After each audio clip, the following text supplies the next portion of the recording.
Nĩ arũmĩrĩri a kanitha wa Pentecostal ya Fai kaunti-inĩ ya Kiambu ũmũthĩ magĩcũngĩrĩrio gũtabania igongona rĩa mahoya nja wa kanitha wao. Ũũ nĩ thutha wa gũkora rĩingĩrĩro rĩa kanitha wao rĩhingĩtwo, kũrĩa marauga makoretwo magĩthathaiya Ngai na kũmũkaĩra kwa ihinda iraya.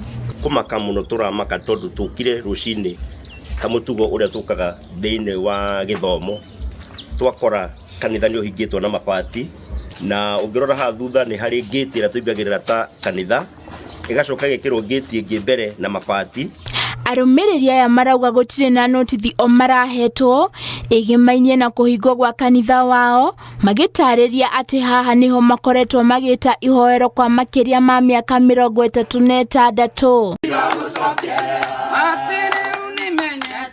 Kanitha ũyũ ũkiuga mena maratathi mothe marĩa makoretwo mahetwo nĩ ũtongoria wa thirikari ya kaunti harĩ mĩaka ĩrĩa matũire mũgũnda-inĩ ũyũ. Tũ haha ihinda rĩa mĩaka 36 na makĩria, na kĩa gĩkĩ twakĩonire thutha wa gũikia ihoya kũrĩ mũthubarĩ wa Kiambu kana kanjũ ya Kiambu, na magĩtũhe kĩa gĩkĩ kũhĩtũkĩra minute iria mahĩtũkirie councillors othe arĩa marĩ thĩinĩ wa Kiambu, na magĩtĩkanĩria hamwe othe nĩ matũhe kĩa gĩkĩ. Macakaĩte gĩko gĩkĩ kuona ũyũ nĩ ũmwe wa kanitha ũrĩa ũkoretwo ũgĩteithĩrĩria mbeũ njĩthĩ aingĩ arĩa marikĩte mũtondo-inĩ wa njohi na ndawa cia kũrebia itũũra-inĩ rĩrĩ. Nĩ rĩmwe rĩkoretwo rĩna ũnyui wa njohi mũingĩ mũno, ona ũnyui wa bangi, na nĩ tũkoretwo twĩ ta kanitha tũkĩhunjĩria andũ acio nĩgetha mamenye Mwathani.